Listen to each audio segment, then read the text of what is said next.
Em 2017, um instituto chamado George Barna conduziu um estudo chamado The State Discipleship, que falava sobre e examinou as práticas do discipulado cristão. O que realmente significava ser discípulo de Jesus. Quando nós falamos sobre discipulado, quando nós falamos sobre cristianismo, muitas vezes associamos a uma religião, associamos a ritos religiosos, a práticas, e esse instituto resolveu fazer uma pesquisa e descobrir sobre essas práticas como um cristão.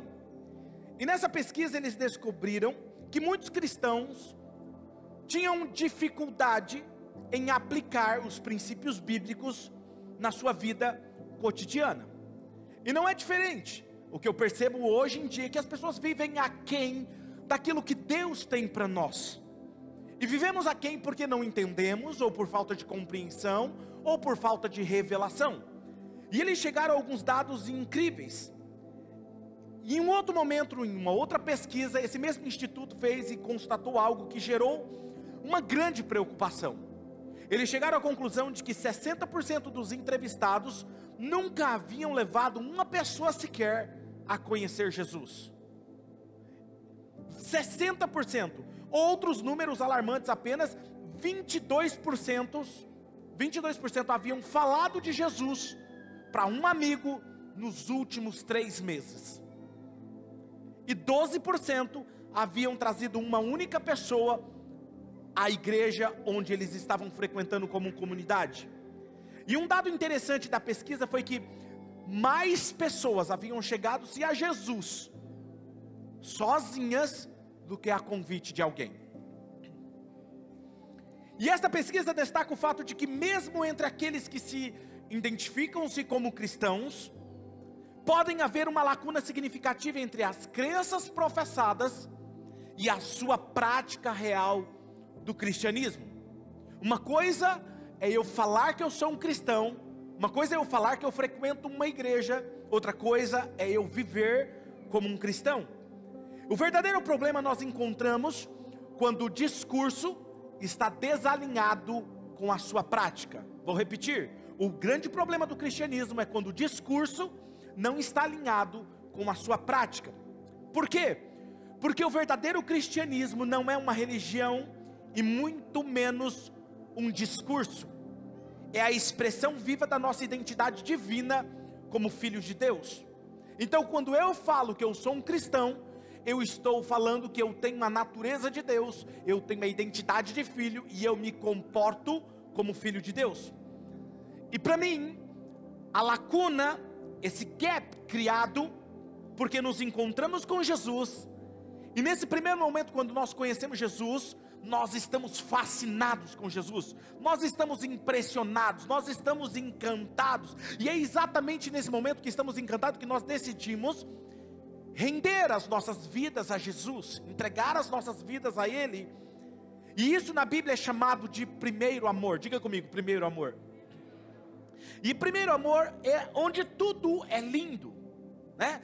Quem já se apaixonou sabe do que eu estou falando. Paixão te faz lembrar da pessoa constantemente. É tudo muito lindo, e é disso que está falando. Mas o problema começa quando nós ficamos estagnados nos primeiros passos. Nós não crescemos, nós não criamos raízes espirituais e não florescemos. E isso acontece devido à nossa falta de paixão pela palavra de Deus, que é a Bíblia.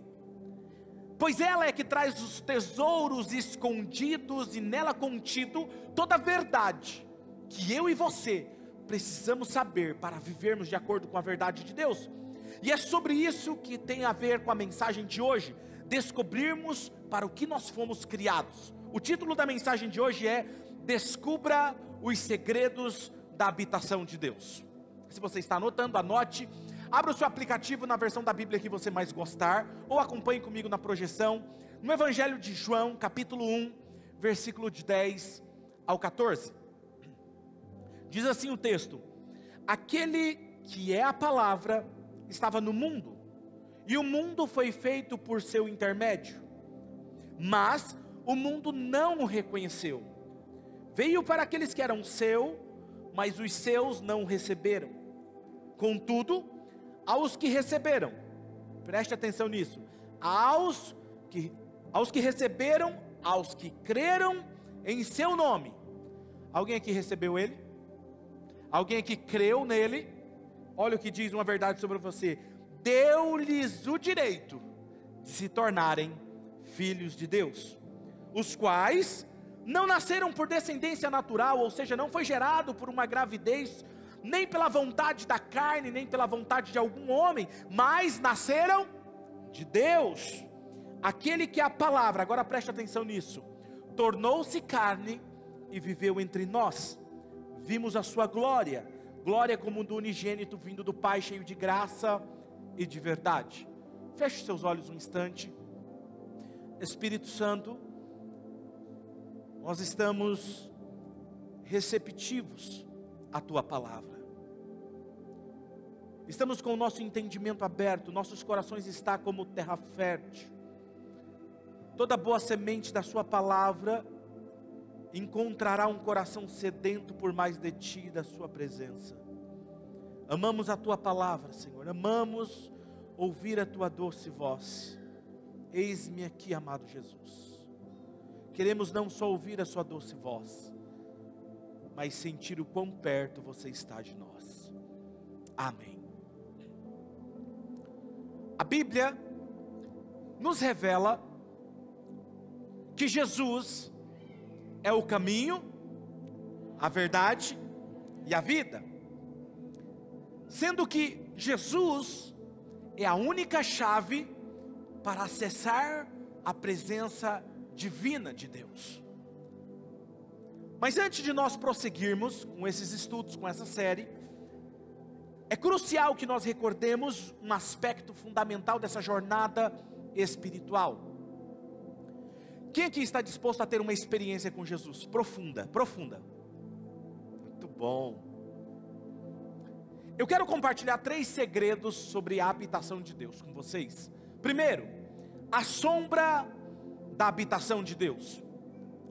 Para te ajudar a entender de uma forma mais clara, ok? O que eu estou querendo dizer, esse assunto que nós iremos entrar, você precisa entender que muitos aspectos e eventos do Antigo Testamento, eles servem como prefigurações, como tipos do que seria revelado mais tarde no Novo Testamento. Ou seja, então o que acontecia no Antigo Testamento era um reflexo que nos apontava uma verdade profunda sobre o que iria acontecer no Novo Testamento.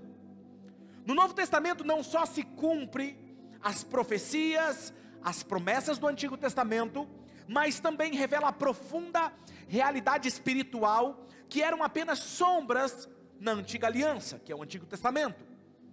A sombra, ela aponta para uma realidade, mas não chega nem perto do que é a realidade, embora ela dá uma prefiguração do que pode ser. Ou seja, cada lei no Antigo Testamento, quando você abre lá em Levíticos, que diz a lei, não sei o que, e faz isso, e pega o ritual, e pega o sacerdote, e lava-se na bacia, e lava a mão, e lava o pé, e na mitra dele tem que ter escrito santidade ao Senhor. Ele anda, e ele dá 7 passos, e aí ele consagra ao Senhor, e ele faz um sacrifício. Cada regra daquela, cada ritual, aponta como uma sombra para aquilo que viria a acontecer.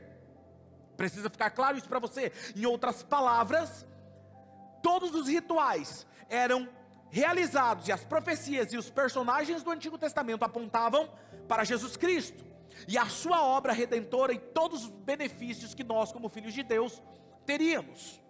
Em outras palavras, o Antigo Testamento, desde a criação até a consumação, é uma progressão orgânica do que o Novo Testamento traz à luz da plenitude do que foi prenunciado no Antigo Testamento. Era apenas uma sombra do que estava por vir. Então, vamos lá, imaginar aqui que eu trouxesse uma placa para você. Imagine uma placa, essa placa, ela bate uma luz sobre ela e reflete-se uma sombra, como você está vendo minha sombra ali na parede.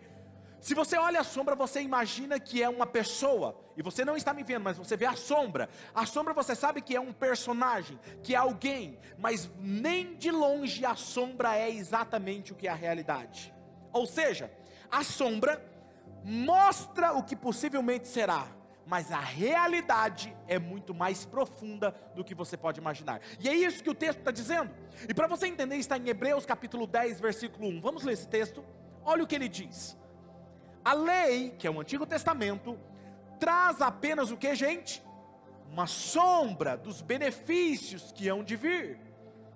E não é a sua realidade. Por isso ela nunca consegue, mediante os mesmos sacrifícios, repetido ano após ano, aperfeiçoar aqueles que se aproximam para adorar. Por isso que hoje não precisa mais fazer esses sacrifícios de animais, mas antigamente se faziam. Isso mais para frente a gente vai estudar sobre isso e entender melhor sobre isso. Então, tudo o que Deus direcionava no Antigo Testamento para ser feito, estava de forma didática, ensinando o seu povo sobre uma verdade mais profunda do que eles poderiam imaginar. Sabe o que vai acontecer com você? Você vai sair daqui apaixonado pelo Antigo Testamento. Você nunca vai ler com tanta paixão o Antigo Testamento como depois dessas mensagens, porque você vai ver que eles estão apontando para uma verdade. Em Êxodo capítulo 24, versículo 12, olha o que diz. Disse o Senhor a Moisés: suba o monte. Nós estamos falando do Antigo Testamento e estamos falando do tabernáculo. Lembra que nós falamos no domingo passado? Quem não estava, assista no YouTube e você vai entender o que estou querendo dizer. Agora, ou seja, disse o Senhor a Moisés: suba o monte, venha até mim e fique aqui, e lhe darei tábuas de pedra com as leis e os mandamentos que escrevi. Preste atenção nessa parte. Para o quê? Para o quê? Ou seja, Moisés, tudo que eu vou entregar aqui agora para você, todas as leis, é para a instrução do povo, é como didática, é para ensinar o meu povo sobre algo. Agora a pergunta é, o que Deus queria nos ensinar sobre o tabernáculo? Porque o tabernáculo nós aprendemos domingo passado que era a habitação de Deus. Onde estava o tabernáculo? Deus estava presente. Olha em Êxodo capítulo 25, versículo 8 e 9, e o que isso tem a ver com a minha vida atual? E farão um santuário para mim, e eu habitarei no meio deles. Faça tudo como eu lhe mostrar, conforme o modelo do tabernáculo e de cada utensílio. Deus está sendo detalhista com Moisés, está dizendo: Moisés, você vai construir um tabernáculo, onde eu habitarei no meio do meu povo. Mas detalhe, faça exatamente como eu estou te mostrando. Faça exatamente nos mínimos detalhes, cada utensílio, cada peça, cada cortina, cada tecido, cada corda, cada metragem, cada comprimento. Você precisa seguir exatamente como eu estou te falando. Por quê? Por que Deus era detalhista? Porque Deus simplesmente queria: não, eu quero que você me obedeça, porque eu quero que você faça, porque eu gosto assim. Não, Deus não faz nada dessa forma. Deus, ele é intencional. Diga assim: Deus é intencional. Deus queria nos mostrar uma verdade. Então você precisa saber de uma coisa: quando Deus nos criou, a sua imagem e semelhança lá no Éden, nós tínhamos a plenitude de Deus. Nós tínhamos a plenitude. E o pecado deturpou a nossa natureza. Ele obscureceu o nosso entendimento. E aquilo que era fácil acesso, perdemos o acesso, porque o pecado nos fez esquecer quem éramos em Deus. O problema do pecado é que ele te distancia de Deus, e ele deturpa o seu entendimento, e faz você se esquecer quem você é em Deus. E foi isso que aconteceu aqui com Adão e Eva. Deus precisava nos ensinar o passo a passo, de forma didática, clara, usando todas as formas. Eu costumo dizer que Deus, ele pega no tabernáculo, ele fala assim: ó, tá bom, vocês não estão entendendo, eu sei que vocês têm uma certa dificuldade de entender, eu vou desenhar para vocês. Sabe quando o professor fala assim: tá, eu vou desenhar para você? É mais ou menos isso.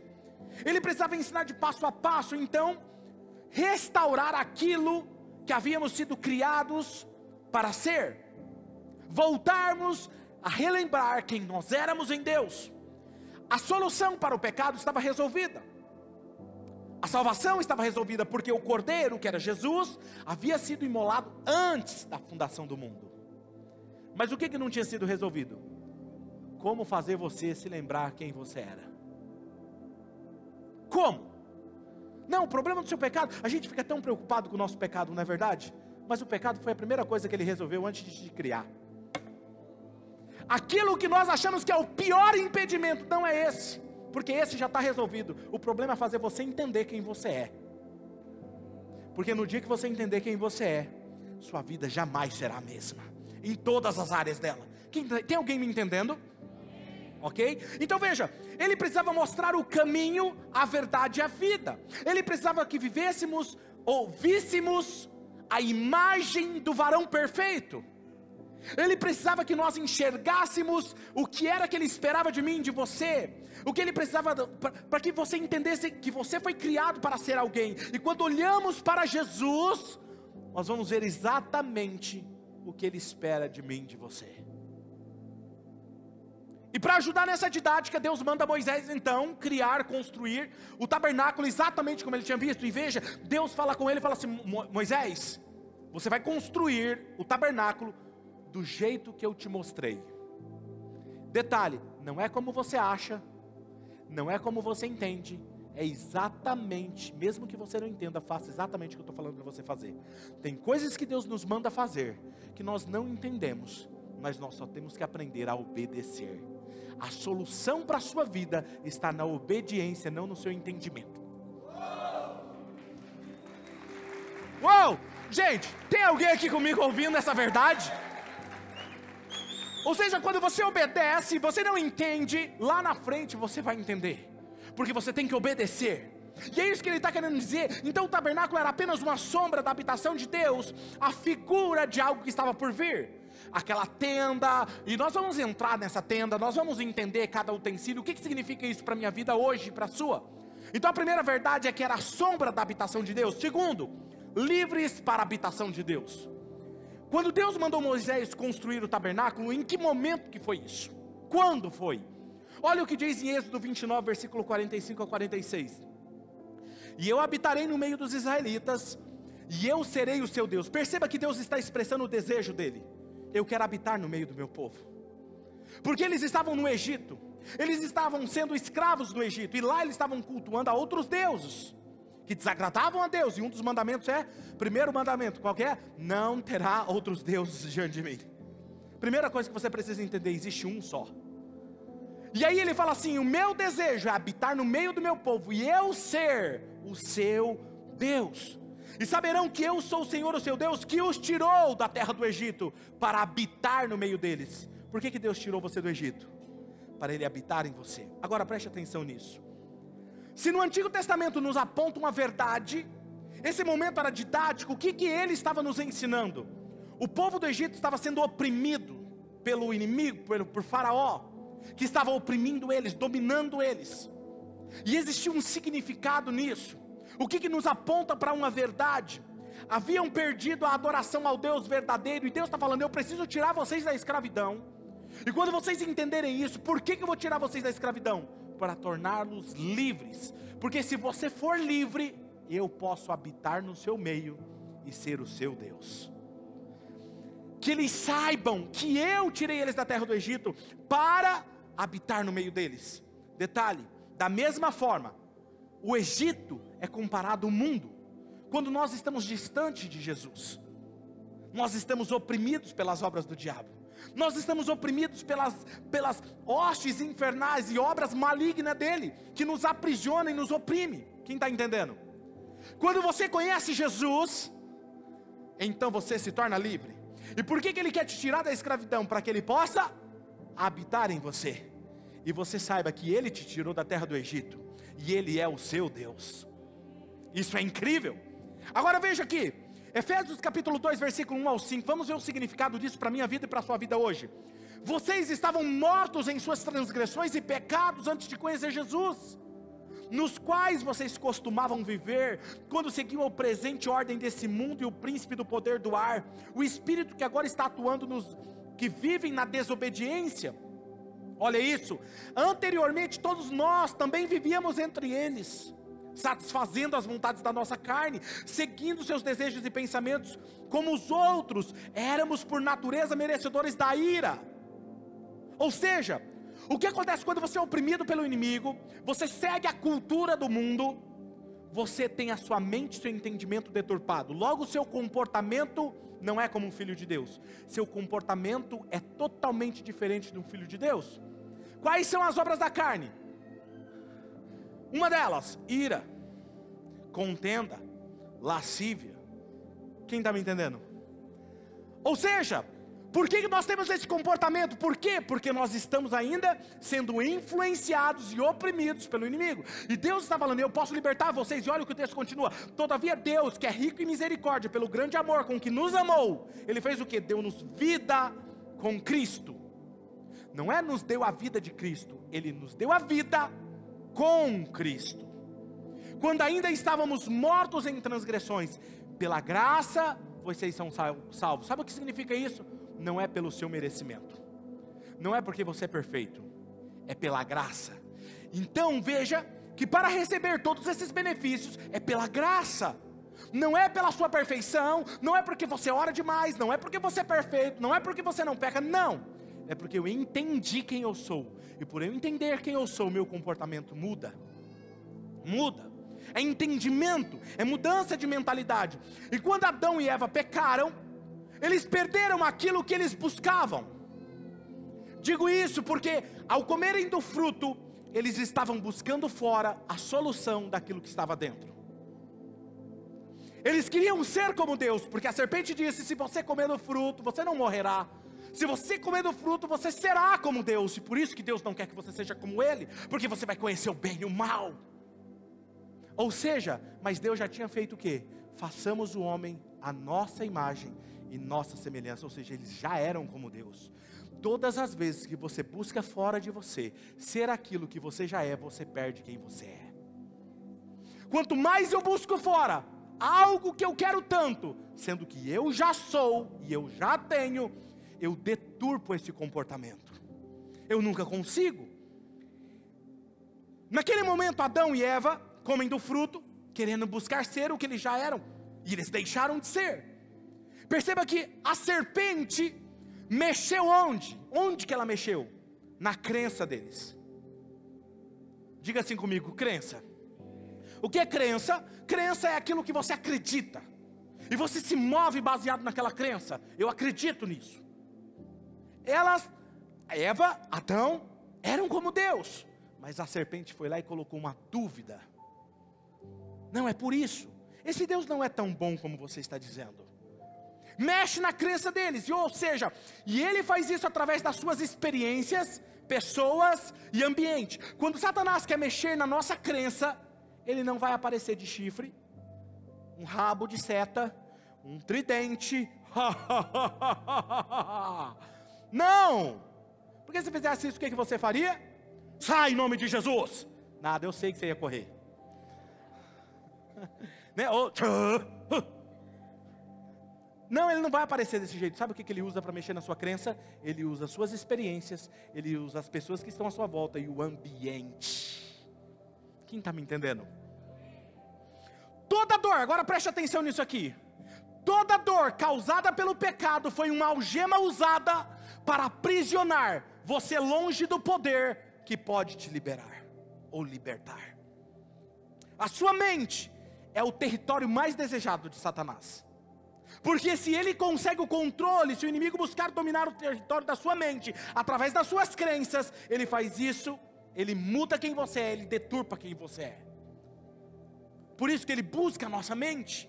Por isso até hoje você se sente às vezes pressionado, quando você está buscando conhecer a verdade. Por isso que quando você fala assim, eu vou na igreja hoje, rapaz, aquele tio, aquele parente, o papagaio que nunca vem na sua casa, resolve aparecer no dia. Não é enviado do cão. É uma consequência. Vem e aparece, primo do 5º grau. Eu te amo tanto. No horário do culto. E aí o que você tem que fazer? Se você não vem na reunião da manhã, o que você faz? Vai na reunião da noite. Se você não vai na reunião da noite, o que você tem que fazer? Não deu para ir de manhã, eu achei que à noite não vem? Então, querido, você fica aqui ou você vai comigo? Porque eu tenho um compromisso. Perceba, tudo que você vai tentar, não, eu quero conhecer, pastor, porque agora eu coloquei um objetivo, eu quero estudar a palavra. O senhor está falando, eu estou me apaixonando pela palavra, vou começar a ler. Aí você começa a ler a Bíblia. Aí você começa. Parece que tem um peso enorme nos seus olhos. Alguém fala assim, dorme, neném. Aí você acha o anjo me acariciando para dormir. Quem está entendendo? Faz sentido isso para vocês? Toda vez que você vai estudar, e quando você vai orar? Rapaz, é uma luta, não é? Porque o inimigo está lutando contra isso, ele quer mudar isso em você, é uma batalha, porque ele sabe que no momento em que você encontrar Jesus, você será livre. Se você será livre, o Espírito Santo vai te lembrar quem você é, e se lembrar quem você é, ele vai ressuscitar o reino dentro de você, vai ativar ele dentro de você, e você se torna alguém inafundável.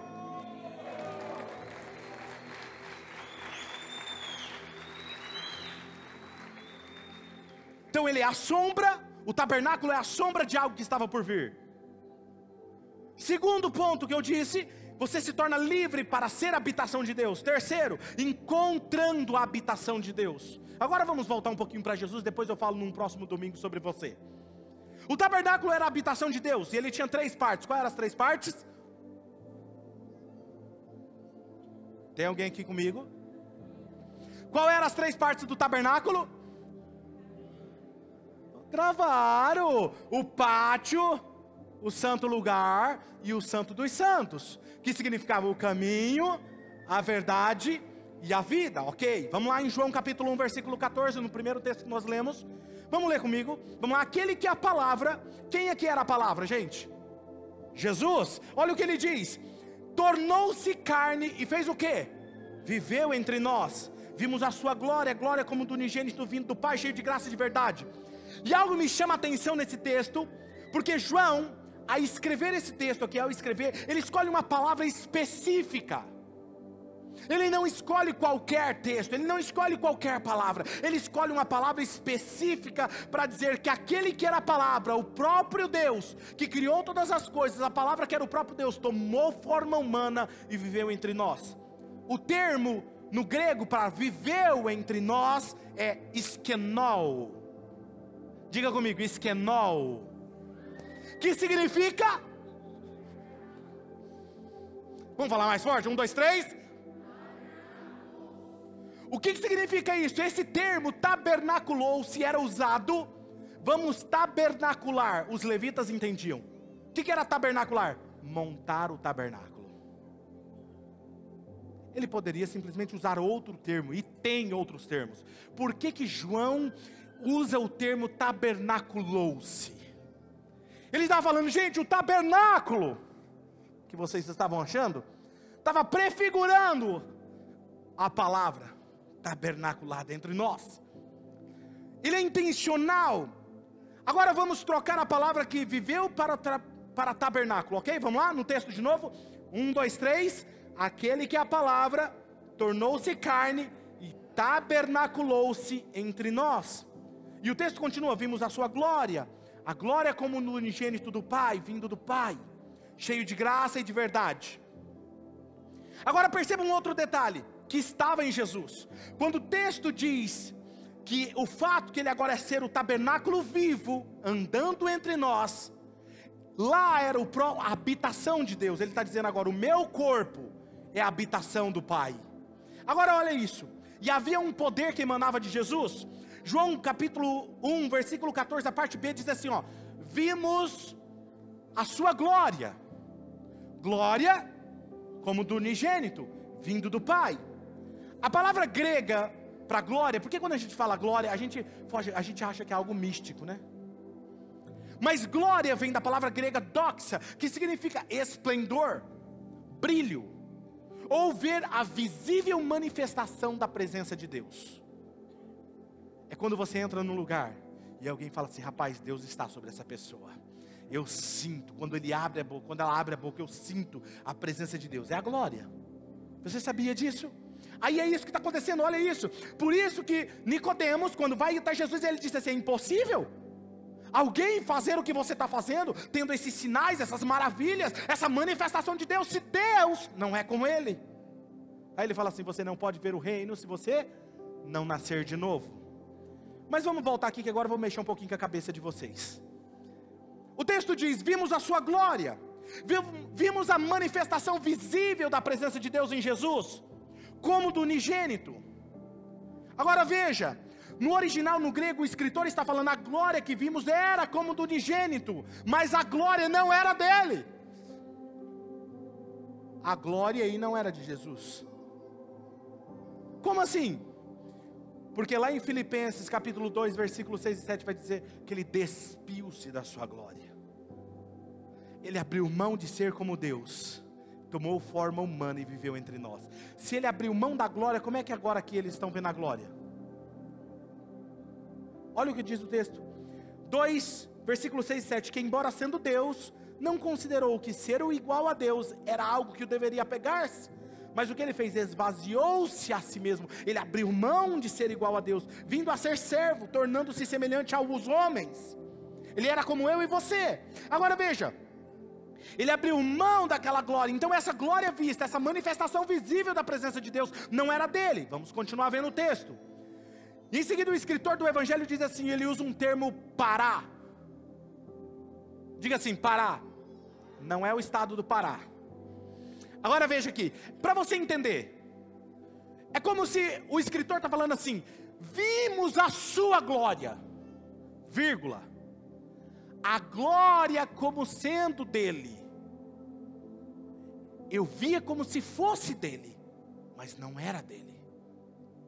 Vindo do Pai. Essa palavra Pará, esse termo indica proximidade física com o Pai. Esse termo também pode ser usado para indicar a origem ou fonte de algo. Expressa a ideia da presença do Pai conjunta com Ele, usada para mostrar o agente ou a causa de uma ação. O que ele está dizendo é o seguinte: nós vimos a glória dele, achávamos que era dele, mas não era dele, porque vinha do Pai que habitava dentro dele. Ele estava no Santo dos Santos, no tabernáculo, que era o próprio Jesus. A glória que as pessoas viam, era o Pai vivendo dentro dele. Quando eu entendi isso, eu não sei você, mas explodiu a minha cabeça. Olha o que diz esse texto, Colossenses capítulo 2, versículo 4. Porque quando nós olhamos para Jesus, é exatamente o que o Pai espera de mim e de você. O que o Pai espera de você é que Ele possa resplandecer através de você. Quando você chegar para uma negociação, para o seu trabalho, você não precisa falar uma palavra. O Pai se manifesta. Toma um espaço. Quem está entendendo o que eu estou falando? Será como o rio que jorra do seu interior. Você não precisa falar nada.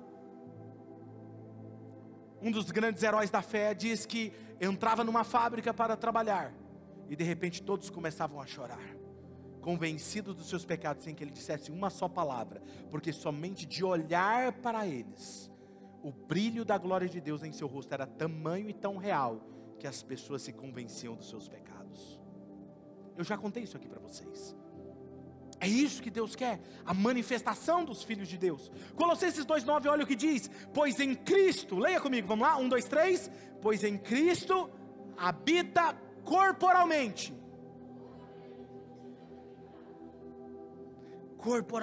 toda a plenitude da divindade.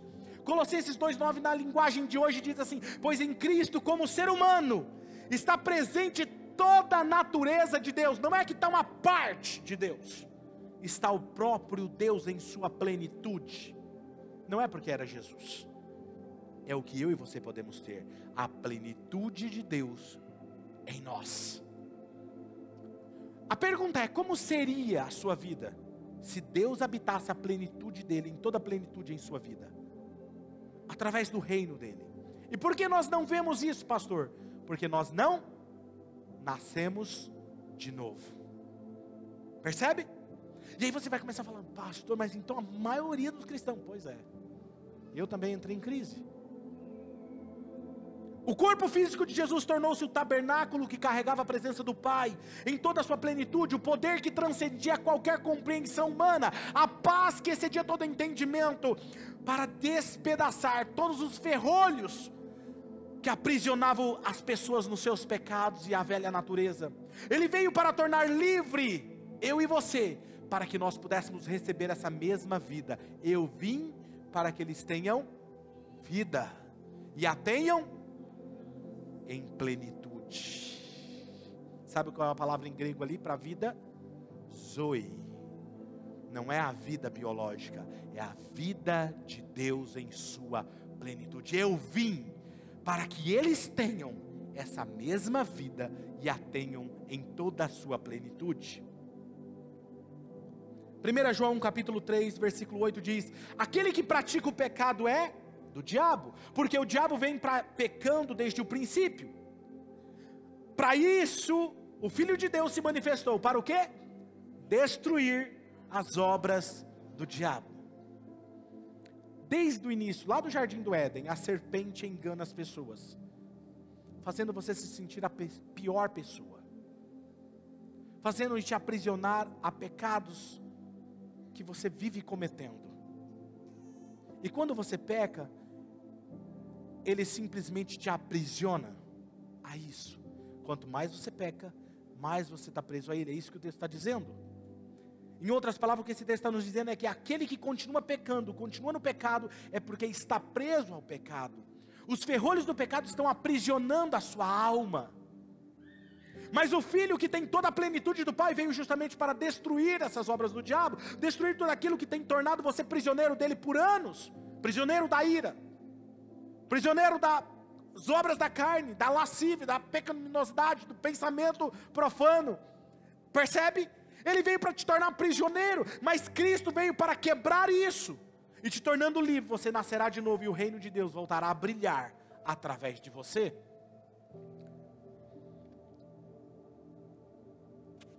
Eu tenho uma pessoa que está aqui me assistindo hoje. Ele conheceu Jesus, eu acho que foi eu que apresentei ele a Jesus. E por vezes nós começamos uma espécie de discipulado. Quantas vezes eu fui no seu restaurante, ou eu ia estudar a Bíblia, um livro com ele, e por vezes nós estávamos conversando assuntos aleatórios. Ele se emocionava e começava a chorar. E não era pelo que eu estava falando, porque às vezes nós estávamos falando de qualquer outra coisa aleatória do dia a dia. Mas ele falava assim: eu sinto uma presença de Deus quando você está falando comigo. Por quê? Porque o Pai que habita em mim fluía e tocava ele. Quem está entendendo? Quando você entende isso, você entenderá por que ele fez aquela declaração lá no Evangelho de Lucas. Lucas capítulo 4, versículo 17 ao 21 diz: foi-lhe entregue o livro do profeta Isaías para Jesus. Ele abriu e encontrou o lugar onde está escrito: o Espírito do Senhor está sobre mim, porque ele me ungiu, vamos ler juntos, 1, 2, 3, para pregar as boas novas aos pobres. Vamos lá, 1, 2, 3, ele me enviou para proclamar liberdade aos presos, e recuperação da vista aos cegos, para libertar os oprimidos, e proclamar o ano da graça do Senhor. Aí então o texto diz que ele fechou o livro, devolveu ao assistente, sentou-se na sinagoga, e todos tinham os olhos fitos nele, e aí ele diz algo: hoje se cumpriu a escritura que vocês acabaram de ouvir. Ele veio para proclamar liberdade aos presos, recuperação da vista aos cegos. Você já se sentiu assim? É como se você tivesse com a sua visão tapada, e eu estou falando um negócio aqui, e você fala: cara, isso é absurdo. Se isso é verdadeiro que o pastor está falando, eu quero viver. Onde está o nosso problema? Por anos nós aprendemos e foi reforçado a crença de que nós estamos distantes de Deus, que tem um reino sim, mas um reino distante, que nós só vamos alcançar pós a morte. E nós temos uma vida que é uma loucura, que temos horários a cumprir, que temos horário para despertar, que temos horário para executar as coisas, e voltamos, e quando voltamos estamos exaustos demais. Nos esquecemos que essa vida que Ele tem para nós é aqui e agora, de tal forma que Ele toma conta de toda a sua agenda.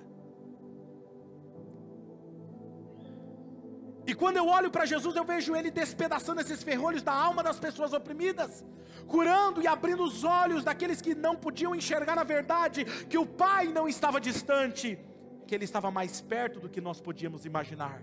Marcos capítulo 2, 17 diz: ouvindo isso, Jesus lhes disse: não são os que têm saúde que precisam de médico, mas sim os doentes. Eu não vim para chamar os justos, mas os pecadores.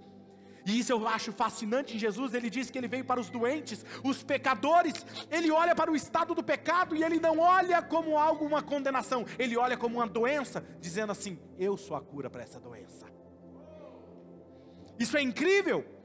Ele não vê algo como não tem mais jeito. Eu vim justamente para esses. E quando essa libertação acontece? Quando nós saímos do Egito, do mundo, e entregamos a nossa vida a Jesus, nós chegamos na primeira porta do tabernáculo, o caminho. E se você quer saber o que vai acontecer depois que você passa o caminho, você tem que vir domingo que vem. O que acontece? Para nós termos essa plenitude de Deus, nós precisamos passar por todo o tabernáculo. E eu vou ensinar isso para vocês. Essa libertação acontece quando essas correntes caem, essa cegueira, é quando o Espírito do Alto nos convence do pecado. Nos convence que da forma que estamos vivendo, está deturpada com a verdadeira natureza que Deus nos criou para ser. E Ele em todo amor nos conduz à verdade, através da revelação da sua palavra, nos lembrando de tudo o que Jesus havia nos dito. Quando eu entendi isso, eu estava na minha sala de oração. Quando eu li isso caiu como uma bomba dentro de mim. Eu terminei os meus estudos chorando. Eu não pude ficar na cadeira onde eu estava sentado com a minha Bíblia e o som ligado. Eu caí de joelhos, eu lembro, eu me joguei debaixo da mesa que eu estava estudando, porque tamanha era a luz da sua presença sobre mim. E lágrimas, a sensação que eu tive naquele dia era como se um holofote muito forte batesse de frente com os meus olhos. Enquanto eu chorava em lágrimas, eu senti o calor daquela luz que penetrava de forma gentil e suave as partes mais obscuras do meu ser. Ao mesmo tempo que era forte, era suave. Quanto mais aquela luz tomava conta do meu ser de forma leve e gentil, eu sentia o meu interior sendo lavado pela palavra, me tornando livre. A sensação de um gozo, de um júbilo, inundando no meu interior, parecia um rio rompendo uma barreira do meu interior. Aquilo foi aumentando ao ponto de que eu comecei a rir, a chorar. Parecia uma barragem, sabe, de água, quando ela explode a barragem e a água não consegue conter. Aquilo veio à tona, é como se as paredes da minha alma não suportassem o nascer de novo. Como a casca de uma semente não consegue segurar a vida dentro dela, ela precisa romper porque algo novo está saindo. Naquele momento eu sabia que algo novo estava nascendo, estava surgindo. Tudo o que você precisa hoje, depois de ter um encontro com a verdade sobre Jesus. E eu sei que hoje essa mensagem foi como dar de cara com uma luz muito forte. Como foi para mim?